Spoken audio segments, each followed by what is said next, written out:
కాకినాడ జిల్లా తుని తెలుగుదేశం పార్టీ వ్యవస్థాపకులు మాజీ ముఖ్యమంత్రి స్వర్గీయ నందమూరి తారక రామారావు 101వ జయంతి వేడుకలు తెలుగు తమ్ముళ్ల ఆనందోత్సవాల మధ్య జరిగాయి. తుని నియోజకవర్గ తెలుగుదేశం పార్టీ ఆధ్వర్యంలో జనసేన, తెలుగుదేశం, బీజేపీ పార్టీలు సంయుక్తంగా ఎన్టీఆర్ జయంతిని నిర్వహించాయి. తేటగుంటలోని తెలుగుదేశం పార్టీ కార్యాలయం వద్ద జరిగిన ఎన్టీఆర్ జయంతి వేడుకలకు నియోజకవర్గం నలుమూలల నుంచి తరలివచ్చిన అశేష జనవాహినితో పార్టీ కార్యాలయ ప్రాంగణం కిక్కిరిసిపోయింది. ఈ కార్యక్రమంలో తెలుగుదేశం పార్టీ నాయకులు, కార్యకర్తలు భారీ సంఖ్యలో పాల్గొన్నారు. ముఖ్యంగా సభాధ్యక్షులైనటువంటి రాణి గారిని, అలాగే గర్భప్పరా గారు, తర్వాత బాబు గారు, తిరిగి కృష్ణ గారు,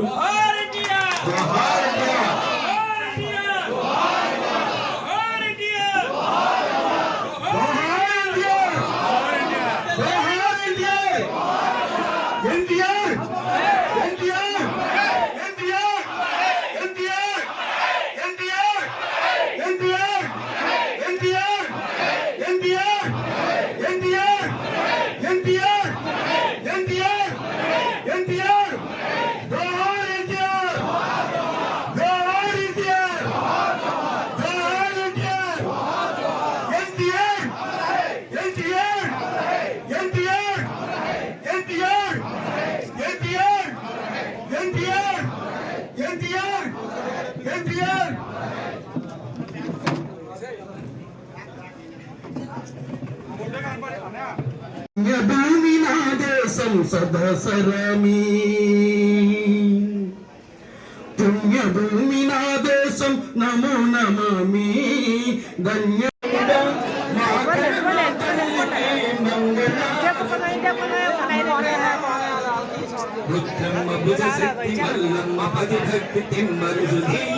కృష్ణరాయకి మా చెవుల రింగుమని మారు ఈ పాటలే ఆడుతాం, ఈ పాటలే పాడుతాం.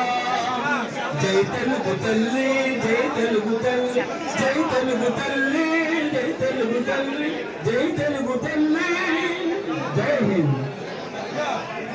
తెలుగుదేశం కార్యకర్తలందరూ కూడా మీరందరూ కూడా స్టేజ్ తగ్గాలండి. నాయకులు ప్రసంగిస్తారు, మీటింగ్ స్టార్ట్ అవుతుంది కాబట్టి ఆబ్జెక్ట్ ఒకసారి ప్లీజ్.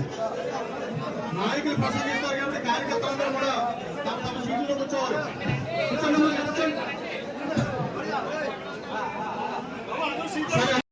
కూడా మేము చూడలేదు, ఒక్కడే సింగిల్ హ్యాండ్ తో తిప్పాడు. అలాగే రాజేష్ గారి నుండి కూడా ఆయన no dialogues, only action. Rajesh గారి నుండి గమనించింది నో డైలాగ్స్, ఆయన మాట్లాడతాడేమో అనుకున్నాను నేను, ఒక మాట మాట్లాడు, ఓన్లీ యాక్షనే.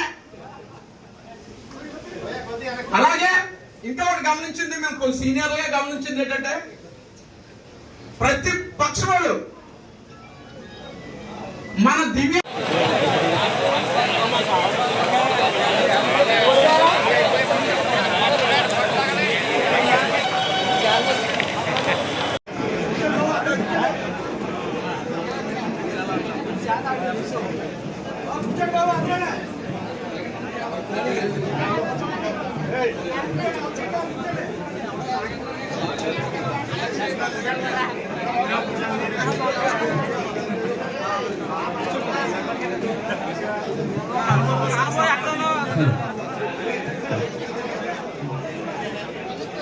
మా తెలుగు తల్లికి మల్లెపూదండ, మల్లెపూదండ, మా కన్న తల్లికి మంగళారతులు, మంగళారతులు.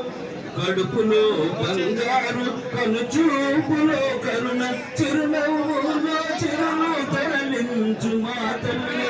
మా తెలుగు తల్లికి మల్లెపూదండ, మా కన్ను దండ, మా కన్న తల్లికి మంగళారతులు, మంగళారతులు. గలగల గోదారి కదలిపోతుంటేను, బిరబిరా కృష్ణమ్మ పరుగులిడుతుంటేను, బంగారు పంటలే పండుతాయి, మురిపాల ముచ్చాలు దొరలు. వైభవం వచ్చింది. అదేవిధంగా రేపు 4వ తారీఖుని మన దివ్య మేడం గారు 20,000 పైసలు మెజార్టీతో గెలుస్తున్నారు. ఆ విజయం కూడా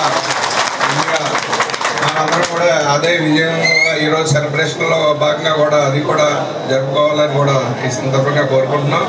అదేవిధంగా రాబోయే రోజుల్లో తెలుగుదేశం పార్టీని అదేవిధంగా ఇప్పుడున్న వైసీపీ అరాచక పాలనలో కాకుండా వాళ్ళ నాయకులు వాళ్ళ కార్యకర్తలు ప్రజలు ఏ విధంగా పీడించారో అన్నది మనందరికీ తెలుసు. వాళ్ళ బాటలో వెళ్ళకుండా మనం మంచి రామకృష్ణ గారి బాటలో రామరాజ్యాన్ని స్థాపించి ప్రజలందరికీ చేరుకోవాలని రాబోయే రోజుల్లో స్థానిక సంస్థలు కూడా అన్నీ కూడా మనం వాళ్ళ నామినేషన్ వేయకుండా మనం పార్టీ స్థాపించిన దగ్గర నుంచి కూడా నిరుపేదల కొరకు, సంక్షేమం కొరకు, అభివృద్ధి కొరకు ఎంతో తోడ్పాటు చేసి పార్టీని ప్రలోభితం చేసి పార్టీ కార్యకర్తలను పటిష్టం చేసిన వ్యక్తి నందమూరి తారక రామారావు గారు. మరి ఆనాటి నుంచి నిరుపేదలకి మంచి జరగాలనే ఉద్దేశంతో బడుగు బలహీన వర్గాలకి అభివృద్ధి కొరకు మరి ఈరోజు ఎన్నో కార్యక్రమాలు చేశారు ఆయన. ముఖ్యంగా ప్రధానంగా చెప్పాలంటే ఫస్ట్ నందమూరి తారక రామారావు గారే పేదవాళ్ళ కడుపు నిండా 2 పూటలా తినాలి అనే ఉద్దేశంతో 2 రూపాయల బియ్యం ప్రతిష్ఠించింది ఆయనే. ఆ తర్వాత మహిళలకి ఒక అవకాశం ఇవ్వాలి అనే ఉద్దేశంతో రాజ్యసభల్లోనైనా చట్టసభల్లోనైనా అవకాశం కల్పించారు. అలాగే ఆస్తి హక్కుల్లో మహిళలకి సమాన హక్కు కూడా కల్పించింది. ఏ విషయం ఆలోచించినా ప్రతి దాంట్లోని ఎవరైనా లబ్ధి పొందాలి, వాళ్ళకి అవసరం అనే విషయంలో నందమూరి తారక రామారావు గారు మంచి మంచి ఆలోచనలు చేశారు. అటువంటి గత 100 సంవత్సరాలుగా కూడా మనం స్మరించుకుంటామంటే ఆయన వదిలిపెట్టినటువంటి మధుర స్మృతులు అలాంటివి మనకు. ప్రతి ఒక్క పార్టీకి, ప్రతి ఒక్క రాజకీయ పార్టీకి ఒక ఎజెండా ఉంటుంది. కానీ సంక్షేమమే నా ఎజెండా, పేదల పడుగు బలహీన అభివృద్ధి అయిన సంక్షేమం అనేటువంటి ఈ జోడెత్తుగా ఉన్నటువంటి ఈ అభివృద్ధి పదాన్ని ముందుకు తీసుకెళ్ళినటువంటి మహనీయుడే మన ఎన్టీఆర్. నిజంగా గర్వించాలి. ఆయన తీసుకున్నటువంటి పార్టీ పేరు నుంచి మొదలుకొని ఆయన ఎన్నుకున్న రంగు వరకు ప్రతిదీ కూడా శుభసూచకమే. ఎందుకంటే ఒక వ్యక్తి ఎంతో ఆహర్నిశలో శ్రమిస్తే కానీ, ఎంతో కఠోర దీక్ష చేస్తే కానీ, ముఖ్యంగా ఎన్నో నిద్రలేని రాత్రులు గడిపితే కానీ అంత విప్లవాత్మకమైనటువంటి మార్పులు తీసుకురాలేడని సభాముఖంగా తెలియజేస్తున్నాం. నిన్నగాక మన రాజకీయం చేపట్టిన మనందరం ఎన్నో ఫేస్ చేస్తున్నాం. కానీ ప్రింట్ మీడియా, డిజిటల్ మీడియా లాంటి మీడియాలు అందుబాటు లేని సమయంలో కూడా తను మాట్లాడిన ప్రతి ఒక్క మాటని కూడా అక్షర సత్యంగా జనాల వైపు తీసుకెళ్ళడానికి ఆ మనిషి ఎన్ని శ్రమించాడనేది కూడా మనం గుర్తుంచుకోవాలి.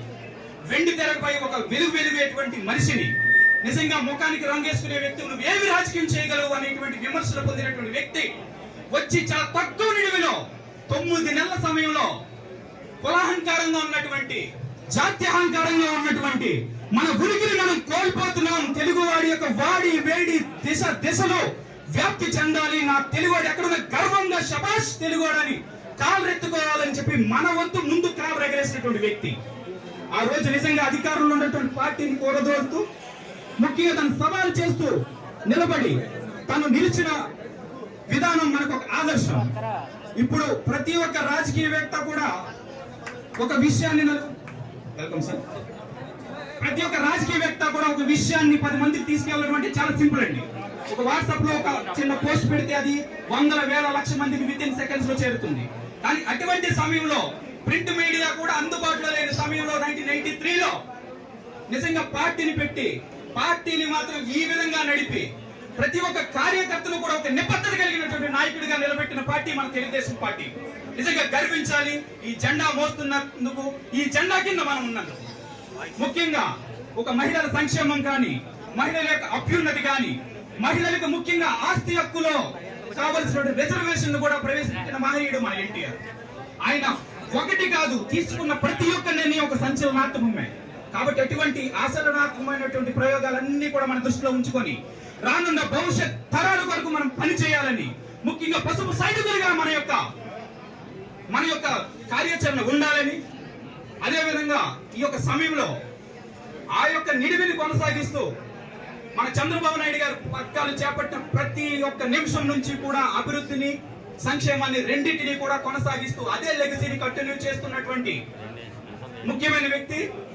సీఎం తర్వాత సీఎం లాంటి కాన్స్టిట్యూషన్ ఆయన మంత్రిగా ప్రమాణ స్వీకారం చేయడమే కాకుండా ఆ రోజు నుంచి ఈ రోజు వరకు వివిధ రకాల కేబినెట్ హోదాలో ఉన్న వ్యక్తి అతను. ఎందుకు అంటున్నా అంటే యాదవ కులంలో కూడా ఉండరని.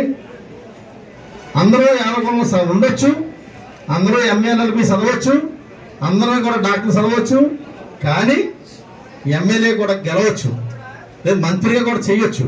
కానీ ఒకసారి 2 సార్లు, ఒకసారి ఎమ్మెల్యే, ఒకసారి మంత్రి చేసిపోతారు. కానీ ఇతను ఒక్కడే మనకి సుమారు 42 సంవత్సరాలు, అంటే 39 సంవత్సరాలు ఆయన క్యాబినెట్ హోదా.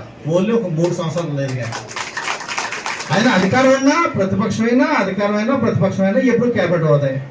గతంలో అధికారం ఉండేటప్పుడు, ప్రతిపక్షం ఉండేటప్పుడు పబ్లిక్ అకౌంట్స్ చైర్మన్గా ఉండేవారు.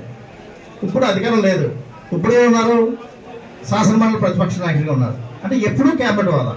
నేను అదే మిమ్మల్ని కోరేది, అటువంటి నాయకులు వదులుకుంటే మీ కులంలో మాత్రం మళ్ళీ దొరకడం. మేమందరం వేరు, మేమందరం కూడా పనిచేస్తున్నాం, రామకృష్ణ గారు పనిచేస్తున్నాం, పార్టీ పనిచేస్తున్నాం. కానీ నేను యాదవులకు మనం మరీ కోరుకునేది ఏంటంటే, చాలామంది ఎమ్మెల్యే అవ్వచ్చు, నాయకుడిగా ఎదగొచ్చు, కానీ కొంతవరకే. రామకృష్ణ గారు ఒక్కరే ఈవేళ మన స్టేట్ కాదు, ఢిల్లీ లెవెల్లో కూడా ఏదైనా విషయం ఉంటే అధికారం ఉన్నా అధికారం లేకుండా ఫోన్ చేసి మాట్లాడితే పని అవ్వగలగా తెలివితేటలు, ఆ శక్తి ఉన్నది ఓన్లీ యనమల రామకృష్ణ గారు. దానికి చిన్న ఎగ్జాంపుల్, మొన్న ఈయన అధికారం లేదు, చిన్న విషయం చెప్తే అతను నేను మాట్లాడతాను చెప్పారు. ఆయన మాట్లాడిన 10 నిమిషాల్లో ఆ కార్యక్రమం అయిపోయింది. అంటే అధికారం లేదు, అధికారం అక్కసలేదు ఆయన మాట విధానం. ఎవరిని వ్యక్తిగతంగా విమర్శించడు ఆయన, ఎవరిని వ్యక్తిగతంగా విమర్శ ఉండదు, ఓన్లీ పార్టీ పరంగా ఉంటుంది. ఆయన ఎదిగిన విధానం, ఈవేళ సీఎం తర్వాత సెకండ్ ప్లేస్లో ఉన్న వ్యక్తి అతను. అటువంటి నాయకులు మనం వదులుకుంటే నష్టపోతాం. అతను ఎవరికి హాని చేయడు, ఎవరి మీద పగపించుకోడు, ఎవరి మీద కేసు పెట్టడానికి ఇష్టం ఉండదు. అతను అలా చేసేదల్లా ఓన్లీ ఒకటే, అభివృద్ధి కార్యక్రమాల మంచిగా మనకు కావాల్సింది ఏం చేయాలి, మన కాన్స్టిట్యూన్సీ లెవెల్లో ఉన్నాయి, స్టేట్ లెవెల్లో ఉన్నాయి. ఆయన ఆలోచన విధానం. మీకు ఉమ్మడి రాష్ట్రం విడిపోయినప్పుడు కూడా మన రాష్ట్రం నుంచి, మన పార్టీ నుంచి వెళ్ళిన ఏకైక వ్యక్తి ఆయన. మన రాష్ట్రంలో ఎంతమంది ఉన్నారు, కానీ ఉమ్మడి రాష్ట్రం ఇదేదానికి తెలంగాణ మనం కుస్తీ పట్టేటప్పుడు మన గురించి చర్చించడానికి వెళ్ళిన వ్యక్తి రామకృష్ణ గారు. అది అంటే మీకు తెలియట్లేదు, మన నియోజకవర్గంలో పుట్టడం వల్ల మన రామకృష్ణ గారి విలువ మనకు తెలియట్లేదు. అటువంటి వ్యక్తి సమక్షంలో మనం పనిచేసాం. మొన్న అతను సింగిల్ హ్యాండ్గా కూర్చొని టీం అందరికీ డైరెక్షన్ ఇచ్చుకొని ఒక విధానంగా ఎలక్షన్ చేసుకున్నాడు ఆయన. ఆ చేసుకున్న దానికి ప్రతిఫలమే ఈరోజు రేపు 4వ తారీఖున ఏం జరుగుతుంది, 4వ తారీఖున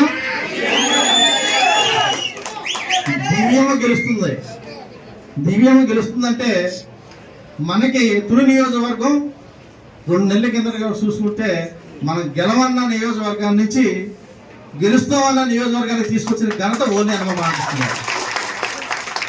కొంతమందికి ఏముందంటే నేను లేకపోతే ఎలక్షన్ జరగదు, సైమన్గా లేకపోతే ఎలక్షన్ జరగదు, ఎవరు లేకుండా ఆగలేదు. ఎన్టీ రామారావు గారు, ఇందిరాగాంధీ గారు పోతే ఆగిపోయిందా? ఎలక్షన్ అనేది నడుస్తుంటుంది, ఇది ప్రక్రియ. కాకపోతే ఏంటంటే మన పార్టీకి కలిసి వచ్చిన అంశం ఏంటంటే, రామారావు గారు ఏం ముహూర్తాన్ని పెట్టాడు కానీ మహానుభావుడు, క్యాడర్ మంచిది ఉంటుంది, కార్యకర్తలు మంచి వాళ్ళు అంటారు. మన కార్యకర్తలకు ఏంటంటే కలిసి వచ్చింది